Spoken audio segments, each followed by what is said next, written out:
Hello to everybody for this Bible school teaching today.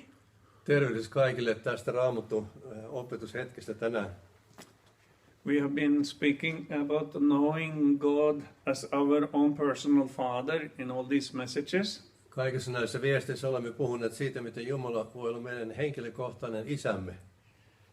The Bible, or the New Testament anyway, is so fully speaking about God as a Father. Raamattu ja varsinkin Uusi testamentti puhuu niin paljon meille Jumalasta isänä, taivaallisena isänä. And when we listen to Jesus talking about God, he hardly ever says God, but he says Father. Ja lähes poikkeuksetta, kun Jeesus puhuu Jumalasta, hän puhuu Jumalasta isänä. So God wants us to call him by the name Father. Niin, että Jumala tahtoo, että mekin kutsumme häntä isänä. And to know him deeply in our heart as our own personal Father. Ja että voimme tuntea hänet syvästi omana henkilökohtaisena isänämme. We have been speaking about a different aspect of what the Father does for us. Olemme puhuneet siitä, mitä Jumala tekee isänä meille. And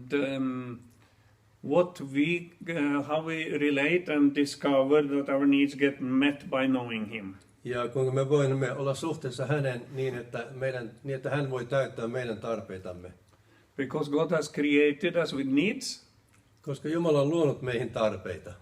And he gave us those needs to become a magnet to draw us towards him. Niin, että ne tarpeet ovat kuin magneetit, jotka vetävät meitä häntä kohti. And as we discover his love, get to know his love, then those needs are getting met. Ja sitä mukaan, kun opimme tuntemaan hänen rakkauttaan, me saamme kokea, miten myös tarpeemme täytetään. Today I want to start to share some of the wise things Tommy Hellsten has spoken in his books. Ajattelin tähän alkuun ottaa joitakin ajatuksia, mitä mitä viisauksia hänellä on hänen kirjoissaan. In the book Life's Paradoxes, we read some wise things to help us in our healing process. Siinä kirjassa Elämän paradoksia on monia viisauksia, jotka auttavat meitä tässä omassa parannemisprosessissa. He's talking about that we are called in English human beings. Ja hän kutsuu, niin kuin me englannin kielellä sanomme, olemme human beings, eli inhimillisiä olentoja, olevaisia. And not human doings. Emmekä human doings, eli ihmistekijöitä. Normally we get our sense of value through what we are doing. Tavallisesti saamme arvon tuntemuksen siitä, mitä me teemme. But God wants to give us a sense of worth that is deeper than based on what we are doing. Mutta Jumala tahtoo antaa meille itse arvostuksen siitä, mitä olemme, eikä siitä, mitä me teemme. And how can we find a rest that makes us to relax in who we are? Ja kuinka me voimme löytää levon siinä, että me lepäämme siinä, että me saamme olla, ketä me olemme. Tommy Hellsten says that we can only find rest when we start to face the things that make us restless. Me saamme vasta siinä vaiheessa levon, sanoo Tommy Hellsten, kun kohtaamme ne asiat, jotka tekevät meistä levottomia. And I think our generation is full of restless people. Ja meidän sukupolvemme on täynnä levottomia ihmisiä. And I have had a lot of restlessness in my life. Omassa elämässäni on ollut paljon levottomuutta. I think that's why many people find it difficult to stop working. Sen tähden monet kokevat vaikeaksi pysäyttää tai keskeyttää työntekoa. And to spend time doing nothing is very difficult for most people. Useimmille ihmisille se, että ei tee mitään, on hyvin vaikea kokemus. Because then this feeling of restlessness rises up. Koska silloin tämä levottomuuden tunne nousee esiin. But in 2013, God led me to start to really face the things that made me restless. Vuonna 2013 Jumala todella auttoi minua kohtaamaan niitä asioita, jotka tekevät minut levottomaksi. In a time of burnout and extreme weakness. Se aika, jolloin olin burnoutissa, olin äärimmäisen heikkouden vallassa.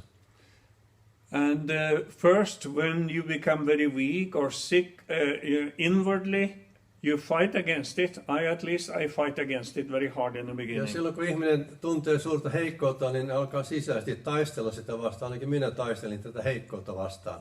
Because there's so much fear about weakness inside most of us. Koska useimmissa meissä on suuri pelko heikkoutta kohtaan. For me, if I have a lot of energy, it's the best thing I can think of. Ja se, että minulla on paljon energiaa, se on parasta, mitä voin ajatella itsestäni. But when all the energy is gone, it's the most dreadful thing. Mutta silloin, kun kaikki voimat on menneet, se on kaikkein pelottavin asia. But when you get burnout, it takes so much energy from you that there is nothing you can do to fix yourself quickly. Mutta silloin, kun tulee burnout, niin tulee sellainen tilanne, että ei ole mitään voimia, jolla voisi korjata olemassa.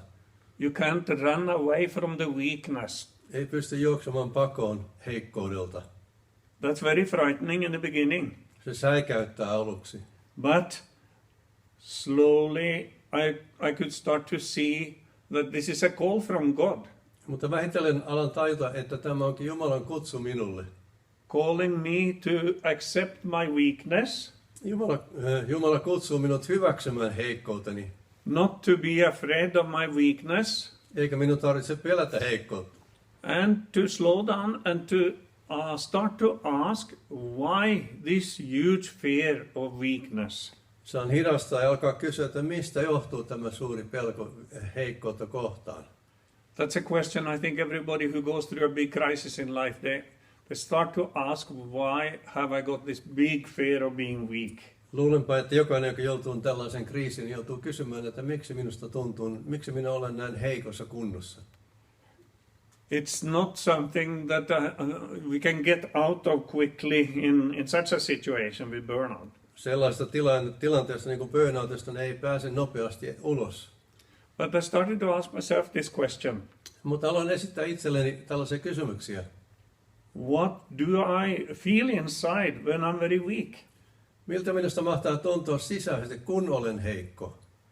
And then little by little it came clear before me, it is the feeling of being helpless. Ja vähitellen aloin ymmärtää ja kokea, tajuta, että kyse oli siitä, että tunsin itseni niin avuttomaksi. It's a very, very hard feeling for a human being to have. Se on ihmiselle hyvin vaikea tunne. The counselor God gave me in those days, she's very wise and sensitive. Niihin aikoihin Jumala johti elämääni semmoisen sielunhoitajan, joka oli hyvin viisas ja hyvin herkkätietoinen, herkkä ihminen. She says that to me that everybody who is running fast, they run from something. Ja hän sanoi minulle, että kaikki ne, jotka juoksevat kauhealla vauhdilla, niin juoksee pois jostain. They run away from their own pain. He juoksevat pakoon omaa kipuaan. And they fill that stillness with action and activities. No niin he täyttävät hiljaisuuden toiminnalla ja tekemisellä. So that they shall not hear that helplessness and that restlessness. Niin, että he eivät kuulisi sitä heikkoutta ja sitä levottomuutta, sisäistä levottomuutta. I knew that I was running away from something that had happened far behind. Minäkin tiedostin, että olin juoksemassa pakoon jostain, joka oli kaukana takana. And I understood then that now it is time I must face these worst fears and feelings I have. Ja silloin tajusin, että minun täytyy kohdata nämä kaikkein pahimmat pelkoni ja heikkouteni. But I knew I couldn't do it alone. Mutta tajusin, että en pysty tekemään sitä itse yksin. I think it is the same with everybody. Lienee sama kaikilla muillakin. I don't know, but En tiedä. it is very hard because these fears or these weaknesses are so strong that we run from them as a lifestyle. Ja meille on tullut ihan elämäntavaksi se, että kun meille tulee näitä heikkouden tunteita, me pakenemme niitä. So then we don't have the grace in us to slow down and to face those feelings. Ja meillä ei ole sitä armoa, että voisimme hidastaa ja kohdata nuo pelot ja nuo tunteet. Tommy Hellsten says another beautiful thing in this book. Tommy Helsten sanoi yhden toisen kauniin asian tuossa kirjassaan. He says, let me just wait a second. He says, another a person's love is the protective clothing we need if we shall be able to climb down to our pain. Se, että pystymme laskeutumaan omaan pelkoomme, niin siihen tarvitaan toisen ihmisen rakkaus, joka on niin kuin peittona päällämme, suojana päällämme. He says, before a person can approach his own insecurity, he first needs to find some external security. Ennen kuin kukaan pystyy löytämään niin kuin sisäisen turvan, hänen täytyy kokea sellainen ulkoinen turva. And the last thing I want to quote from him, we need to hold somebody's hand when we step down into this inner insecurity and chaos. Ja Tommy Helsten jatkaa, että meidän täytyy pitää kädestä kiinni jotain, jonka kanssa voisimme laskeutua alas siihen heikkouteemme. Then we can start to face our helplessness when we have the help of somebody who loves us unconditionally. Silloin voimme kohdata tämän heikkoutemme, kun koemme jonkun, joka hyväksyy meitä ja rakastaa meitä ilman ehtoja. But without this external love, without the response of somebody, the love response from somebody when we share our weakness, it is too merciless. Jos meillä ei ole ketään sellaista, joka pystyy ottamaan vastaan meidän hätämme rakkaudellisesti, niin se on jotenkin niin kuin julma. But the first time somebody asked me, what is the worst pain you have, can you describe it? Ensimmäistä kertaa minulta kysyttiin, että mikä on sinun pahin pelkosi, osaatko kuvailla sitä? That was a very wise counselor who asked the question. Tämä oli hyvin viisas sielunhoitaja, joka esitti minulle tämän kysymyksen. And I described it as accurate as I could. Ja yritin mahdollisimman tarkkaan kuvailla sitä pelkoani. But I've never done it to any living being before. En koskaan ennen ollut kuvailla sitä kenellekään elävälle ihmiselle. She was the first person. Tämä sielunhoitaja oli ensimmäinen, joka kuuli sen. And that was because I had already had counseling and I knew that she loved me and she supported me. Ja uskoisin tehdä sen, koska olin jo aikaisemmin käynyt hänen kanssaan sielunhoitokeskustelun ja tajusin, että hän tukee minua ja hyväksyy minut ilman ehtoja. Then I brought out the dirty stuff of pain and fears. Ja niin toin kaiken likaisen kivun ja kaikki pelot päästin ulos. And the first thing she said afterwards, ja ensimmäinen asia, jonka hän sitten sanoi, you have every right to feel exactly what you are feeling. Sinulla on täysi oikeus tuntea juuri niitä tunteita, mitä sinulla juuri nyt on. That was healing words to me. Minulle ne olivat parantavia sanoja. Because why I was so scared to share that pain with anybody? Olin niin peloissani, en uskaltanut kertoa näitä pelkoja muille.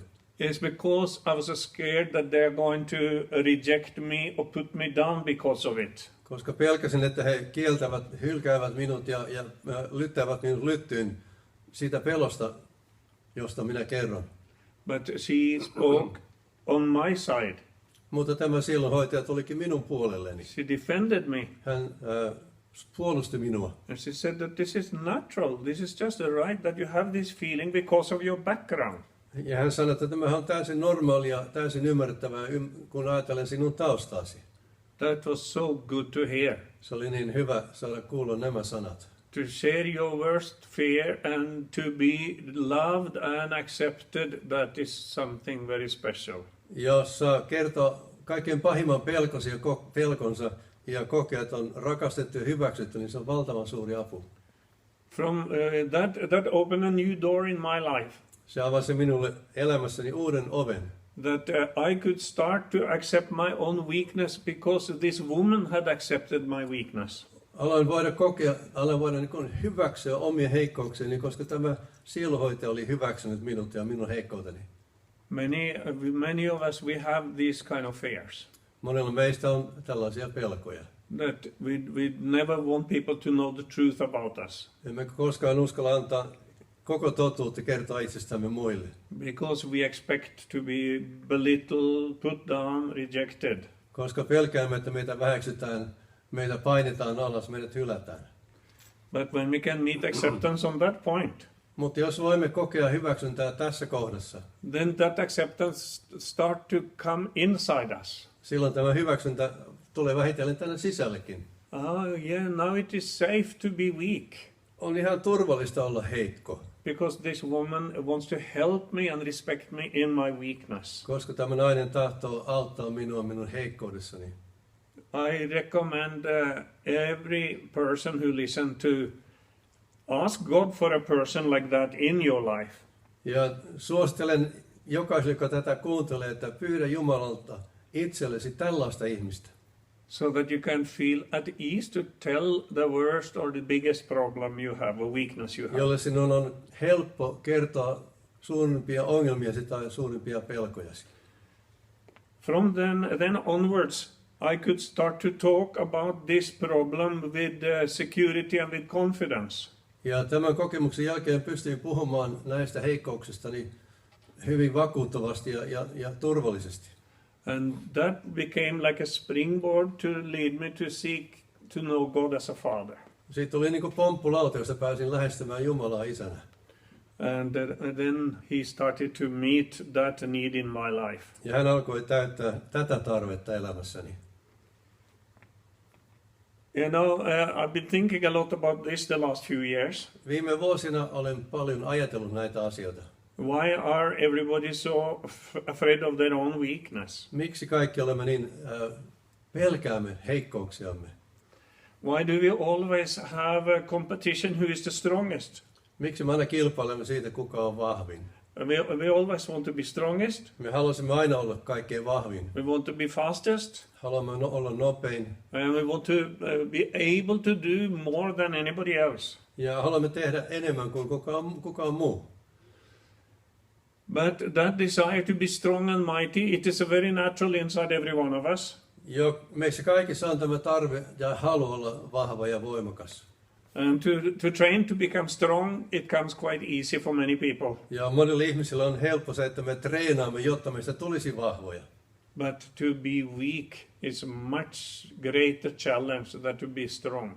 Mutta se, että olemme heikkoja, siinä on paljon suurempi haaste kuin siinä, että vahvistumme ja olemme vahvoja. I'm sure if we interviewed all kinds of world champions and Olympic champions, are you able to be weak? Ja jos me haastattelisimme kaikenlaisia urheilusankareita ja olympiavoittajia, että osaako sä olla heikko? Most of them would never have faced their weakness. Useimmat heistä eivät varmaan koskaan ole kohdanneet heikkouksia. They have the courage to go down a ski slope and to jump for 100 or 200 meters. Heillä on rohkeutta, että laskee hyppyriä ja sitten lentää 100-200 metriä. But they don't have the fear to open their heart and talk about their problems or their fears. Mutta eivät uskalla silti avata sydäntään ja kertoa peloistaan. I followed the sport in Norway a lot. Seurasin urheilua Norjassa hyvin paljon. And the image of the sportsmen were only to be the tough and the strong and the winner before. Ja mielikuva urheilijasta oli se, että ne kaikki haluavat olla aina vaan ensimmäisiä, parhaita ja voimakkaimpia.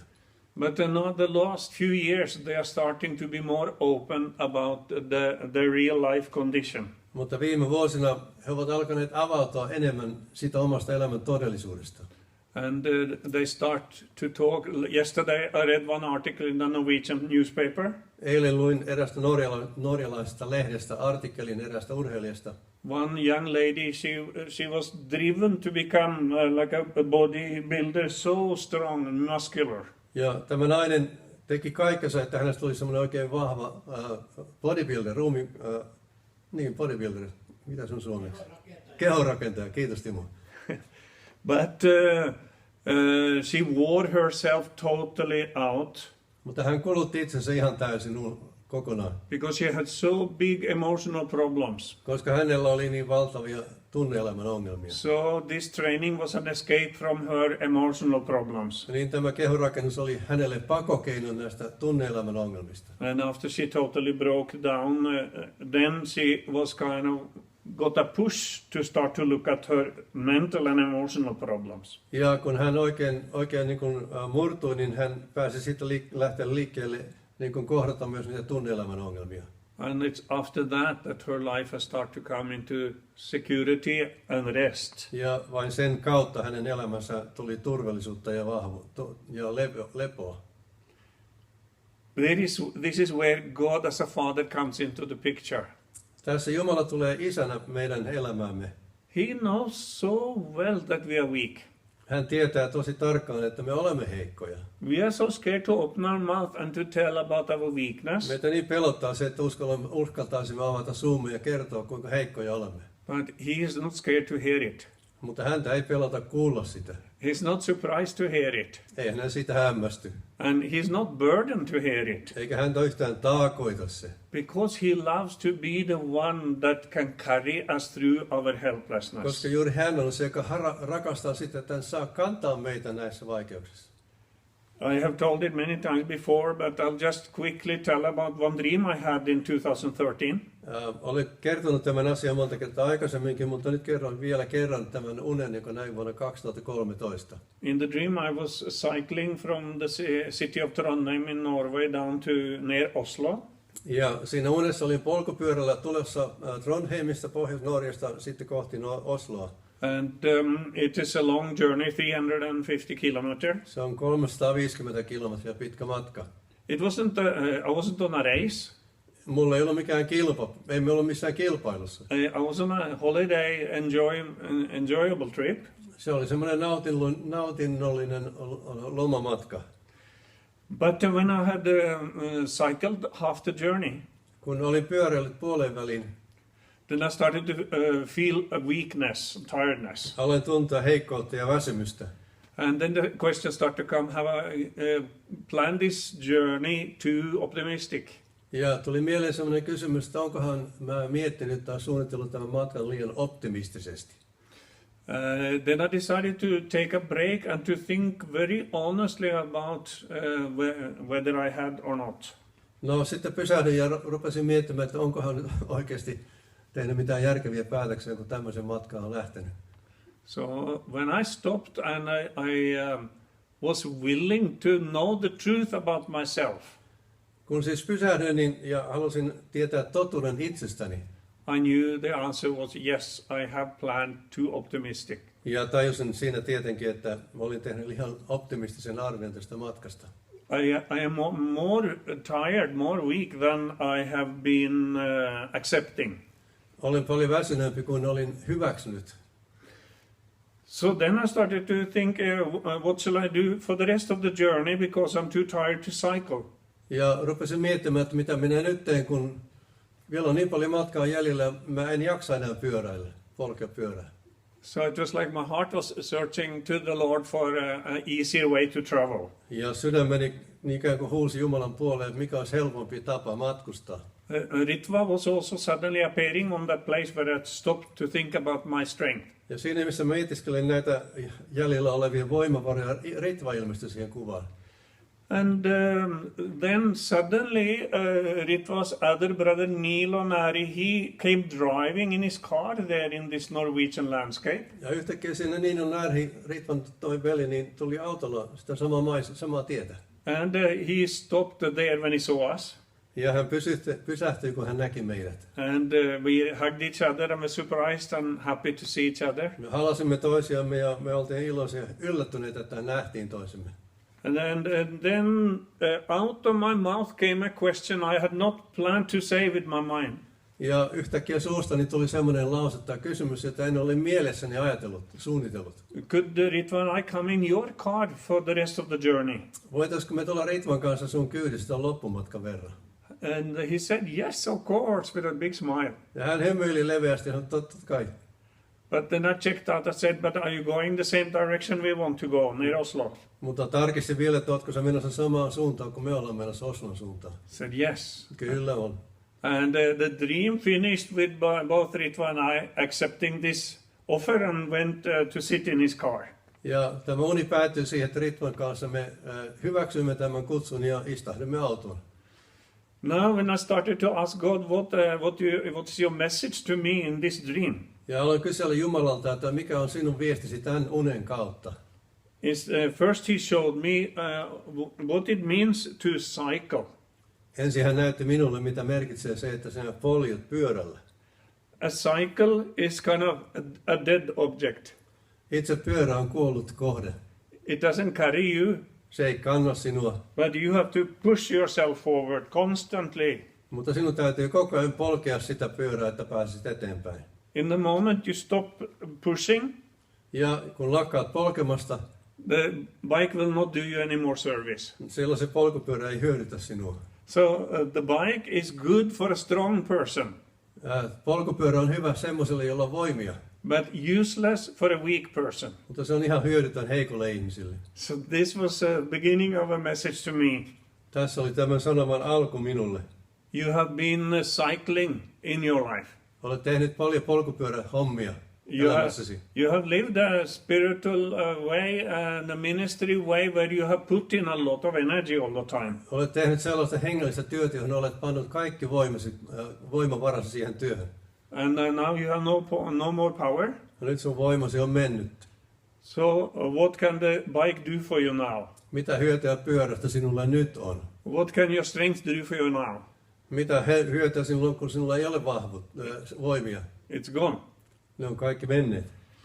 Then it started to talk about the car. Ja sitten Jumala alkoi puhua minulle tästä autosta.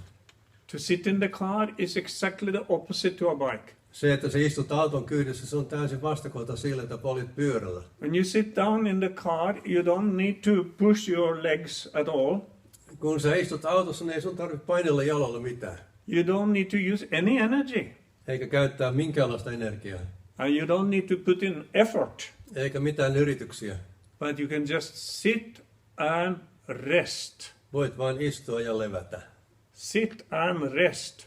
Istua ja levätä. I pray that God will put those two words into your spirit. Ehkä pyydän, että Jumala pani nuo kaksi sanaa sinun henkesi tänään. God has for you this gift of sit and rest. Jumalalla on sinua varten tämä lahja, istu ja lepää. And you don't need any energy to sit and to rest. Eikä siihen tarvita mitään erityistä energiaa, että pystyy istumaan ja lepäämään. Because the car does the business. Sillä auto on se, joka hoitaa hommat. And the car carries you. Ja se auto on se, joka kantaa sinua. And this is a message about God's grace. Ja tämä kertoo meille Jumalan armosta. It's a message about life in the spirit. Kertoo meille elämästä hengessä. And a life in the rest of God. Ja elämästä, jossa saamme olla Jumalan levossa. In England, the last car we bought in England, it was a Renault. Viimeinen auto, jonka Englannissa ostimme, oli Renault-merkkinen. And it was like, not very big, but somewhere between a car and a minibus. No, se ei ole kovin iso, mutta se oli vähän niin kuin auton ja pikkubussin välimuoto. In England they call it for a people carrier. Englannissa sitä kutsutaan ihmisten kuskaajaksi. And that's what the Lord wants to be for you and me. Sitä Herra haluaa olla sinulle ja minulle. He is a people carrier. Hän on se, joka kantaa ihmisiä. Hallelujah. Amen. He energetically carries all the people that come weak to him. Hän kantaa energisesti kaikkia niitä ihmisiä, jotka heikkoudessaan tulevat hänen luoksensa. And this gives us a rest in our weakness. Ja tämä antaa meille levon omassa heikkoudessamme. When we can see that now there is another power that is carrying us. Kun tajuamme sen, että on joku toinen voima, joka kantaa meitä. It is okay that I'm weak. On ihan ok, että olen heikko. It seeps in like little by little this truth and wisdom comes into us. Vähitellen meihin kehittyy sellainen tietoisuus ja viisaus, että me saamme olla heikkoja. Because he will carry us when we are powerless. Koska hän kantaa meitä, kun me olemme voimattomia. And it was at that time when the Lord was taking me on this discovery that I started to see how much the Bible talks about the Father carrying us. Ja tämä johti minut tutkimaan Raamatusta ja löytämään Raamatusta paljon kohtia, joka kertovat siitä, miten Jumala Isänä kantaa meitä. And remember, this is not just good news for someone who is in burnout. Ja tämä on hyviä uutisia ei vain sille, joka on keskellä burnouttia. But it is good news for every one of us. Vaan tämä on hyviä uutisia meille jokaiselle. We all have areas where we are weak and we all have problems we cannot solve. Meillä kaikilla on alueita, joilla on me heikkoja ja ongelmia, joita emme itse pysty ratkaisemaan. How can we face that kind of life? Miten voimme kohdata tällaisen elämän? How can we get through those periods when either we see our own weakness or we face somebody close to us weakness? Miten me selviämme tilanteesta, jossa me itse tiedostamme heikkoutemme tai elämme tai olemme lähellä jotain ihmistä, jolla on heikkouksia? The fear is that we get stranded or we get left behind. Pelko on se, että me jotenkin jäämme yksin ja meidät jätetään. Now there is no future for us. Eikä meillä ole mitään tulevaisuutta. Now we cannot have any more ministry. Emme pysty enää palvelemaan Jumalaa. We cannot have new health. Emme saa enää uutta terveyttä. Because we are powerless. Koska olemme voimattomia.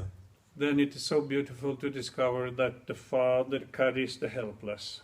On niin suurimmoista saada tietää silloin, että Isä kantaa heikkouksia, avuttomia. One day I was out swimming in Liekolanvesi in Sastamala, where we lived in that year. Eräänä vuonna olimme siellä Sastamalassa, olin uimassa siellä Liekolammilla. It was at the same time as I was in burnout. Kärsin siihen aikaan burnoutista. And as I came back into the shower afterwards, kun tuli sitten suihkuun sen jälkeen, then the Lord spoke to me. Herra puhui minulle. He didn't say much to me directly in that time when I was burnt out. Siihen aikaan, kun olin burnoutissa, niin Herra ei puhunut kovin paljon suoraan minulle. But this time I heard him clearly. No, siihen aikaan tällä kertaa kuulin hänet selvästi.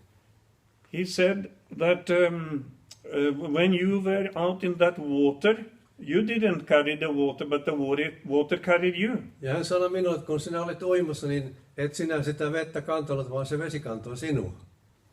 So you could just float and let the water carry you. Pystyt sitten kellomaan ja antaa sen veden kantaa sinua. He said, I know that now in your burnout state you don't feel that I carry you. Mä tiedän, että juuri tänä aikana, kun sinä olet burnoutissa, niin sinusta tuntuu tai ei tunnu siltä, että minä kannan sinua.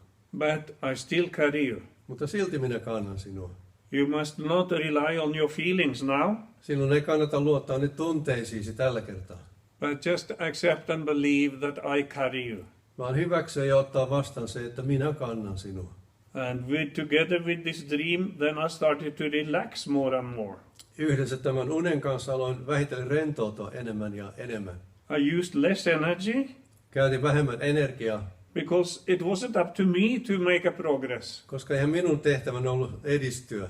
But it was the Lord who was carrying me forward. Vaan Herra on se, joka kantoi minua eteenpäin. Then I could relax and rest while I was weak. Niin, että pystyin rentoutumaan ja lepäämään, kun olin heikko. And in those days, these Bible verses became so precious to me. Ja niihin aikoihin nämä Raamatun kohdat tulivat minulle hyvin kallisarvoisiksi. And I pray they will be to you as well. Ja rukoilen, että ne tulevat teillekin kallisarvoisiksi. When you think about the weak areas in your life. Kun ajattelet heikkoja alueita omassa elämässäsi. Or your family life. Tai perhe-elämässä. Financial life. Talouselämässä. Your health. Terveyselämässä. We all have helpless areas. Meillä on kaikilla jonkinlaisia heikkouksia ja heikkoja alueita. The first one is from Exodus chapter 19 verse 4. Ensimmäinen on toisen Mooseksen kirjan luvussa 19 ja 4. You yourselves have seen what I did to the Egyptians and how I bore you or carried you on eagle's wings and brought you to myself. Te olette nähneet, mitä minä olen tehnyt egyptiläisille ja kuinka minä olen kantanut teitä kotkan siivin ja tuonut teidät luokseni. God is giving his report of what happened to the Jews when they walked through the wilderness. Jumala raportoi tässä, mitä hän oli tehnyt juutalaisille, kun he vaelsivat siellä autiomaassa. I don't know if the Jews understood that they were carried by the Lord. En tiedä, ymmärsivätkö juutalaiset, että Herra oikeasti kantoi heitä. But he tells them the fact. Mutta hän sanoi, että näin, tämä on fakta, tämä on tosiasia. I did bear you in the desert. Minä kannoin teitä erämaassa. On eagle's wings. Kotkan siiville. and I brought you to myself. ja toin teidät luokseni. This is another very deep and beautiful truth. Tämä on toinen hyvin syvä ja kaunis totuus. When we see and accept of a weakness, Kun me hyväksymme ja tajuamme heikkoutemme, it brings us to the Lord. se tuo meidät Herran luokse. It makes us depend on the Lord 100%. Tekee meidät 100% hänestä riippuvaisiksi. He will lift us and He will carry us forward Hän kantaa meitä, hän nostaa meitä, where we don't have the strength to walk. kun meillä ei ole enää voimia itse kävellä. So I brought you to myself. Minä toin teidät itseni luokse. I can testify that after I've gone through this process, I live much more close to the Lord. Ja voin tunnustaa teille, että tämän prosessin jälkeen huomasin vaeltavani paljon lähempänä Herraa. When the scenery or the weather looks stormy and dark, Ja kun maisema näyttää hyvin myrskyiseltä ja pimeältä, before I got a lot of fear from that, aikaisemmin sain siitä paljon pelkoa.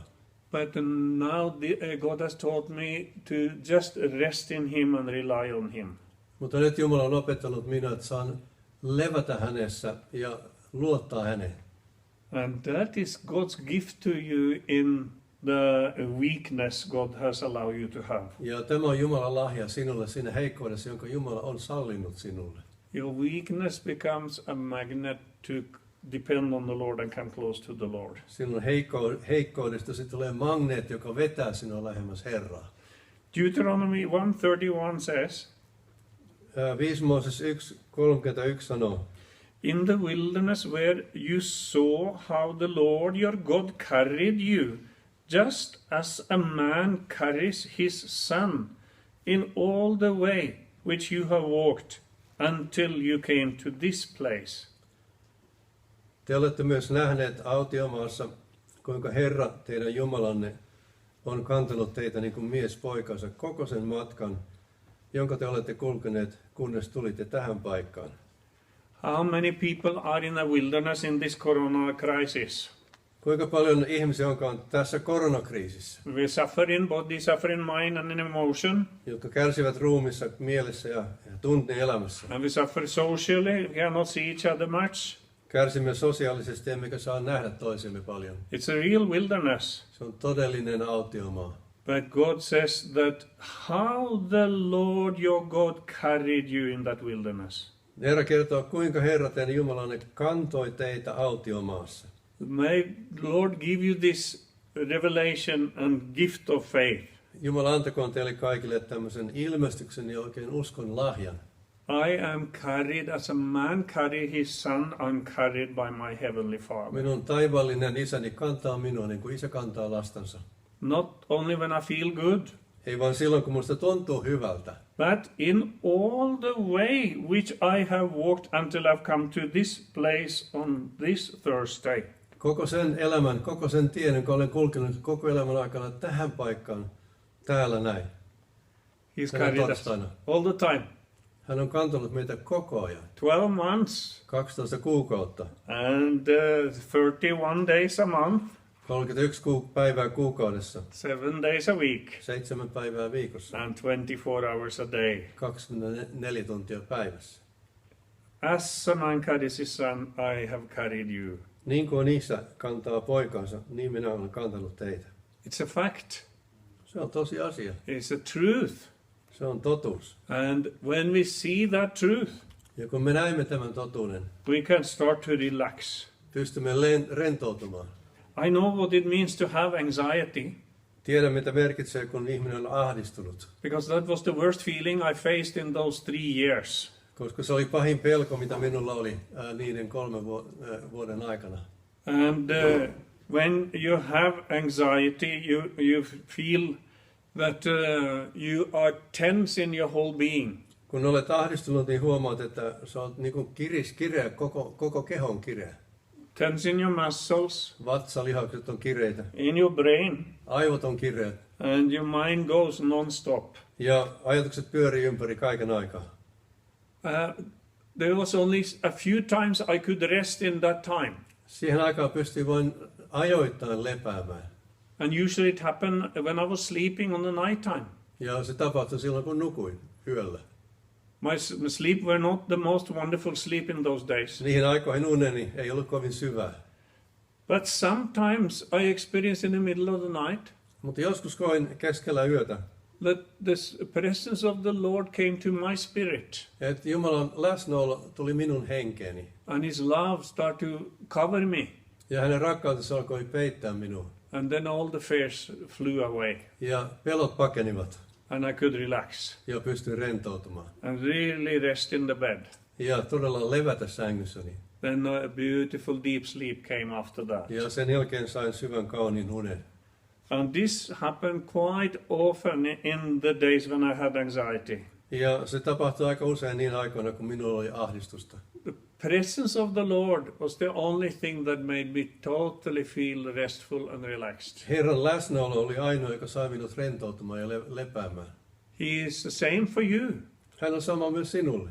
His love carries you as well. Hänen rakkautensa kantaa myös sinua. And you can just relax like a child that's resting with the head on the shoulder of father or mother. Ja voit levätä niin kuin lapsi, joka lepää isänsä tai äitinsä olkapäätä vasten. More Bible verses who talks about this beautiful truth. Entä muita Raamatun kohtia, jotka kertovat tästä kaunista totuudesta? Deuteronomy 32 verse 11. 5 Mooses 32 ja 11. Like an eagle that stirs up its nest, that hovers over its young, he spread his wings and caught them. He carried them on his pinions. Niin kuin kotka houkuttelee pesuettaan lentoon ja liitelee poikastensa suojana, levittää siipensä, ottaa poikasensa ja kantaa niitä siivillään. The Lord sees when we are falling. Herra näkee, kun me olemme putoamassa. He feels when we are weak and fearful. Ja me pelkäämme ja olemme heikkouksissa ja peletään. And he just comes down as an eagle and catches us on his wings. Ja hän lentää meidän allemme ja ottaa meidät siivilleen ja kantaa meitä siivillä. It's a living, he observes us, and the eagle has the best eyesight of any animal. Kaikista eläimistä kotkalla on paras näkökyky. He sees where you are when you are weak, when you are falling. Hän näkee ja tietää ja tajuaa milloin lankeat. He comes and he catches you on his wings. Ja hän lennähtää heti paikalle, kantaa siivillään. The Bible has so much to say about the Lord carrying us. Raamatussa puhutaan niin paljon siitä, miten Herra kantaa meitä. In 1 King 18:12, 1 kuningas 18 ja 12. I think it was Obadiah, the prophet, who said like this: "It will come about when I leave you that the Spirit of the Lord will carry you where I do not know. So when I come and tell Ahab, and he cannot find you, he will kill me, although I, your servant, have feared the Lord from my youth." Se taisi olla Obadiah profeetta, joka sanoi näin Elialle: kun lähden luotasi, niin Herra henki vie sinut, enkä tiedä minne. Ja kun menemme kertomaan Ahabille, eikä hän sitten löydä sinua, hän tappaa minut. Kuitenkin palvelijasi on pelännyt Herraa nuoruudestani asti. It happens that the Lord actually took the whole of Elijah and lifted him both spirit, soul and body. Tosiasia on niin, että Jumala otti Elian ja lennähti hänet hengessä ja ruumiissa. It is not many examples in the Bible about that. Raamatussa ei ole kovin monta esimerkkiä siitä. Or maybe Philip the evangelist. Evankelista Filippus koki samaa. But the Lord carries us where we do not know. Mutta Herra kantaa meitä jonnekin, minne emme tiedä. You know, most of our life is not going exactly according to our plan. Suurin osa elämästä ei mene ihan meidän suunnitelmien mukaan. But the Lord carries us where He wants us. Mutta Herra kantaa meitä, minne hän haluaa. And there are many experiences we have that we didn't plan or ask. Ja meidän elämässä on ollut paljon tilanteita, joita emme ole suunnitelleet emmekä pyytäneet. But wherever we are, the Lord carries us. Mutta olemme missä vaan, sinne Jumala on meidät kantanut. Hallelujah. Amen. Psalm 28 verse 9. Psalmi 28 ja 9. Save, this is a prayer. Tämä on rukous. Save your people, bless your inheritance, be their shepherd also, and carry them forever. 28:9. Pelasta kansasi ja siunaa perintöosasi, kaitse heitä ja kanna heitä ikuisesti.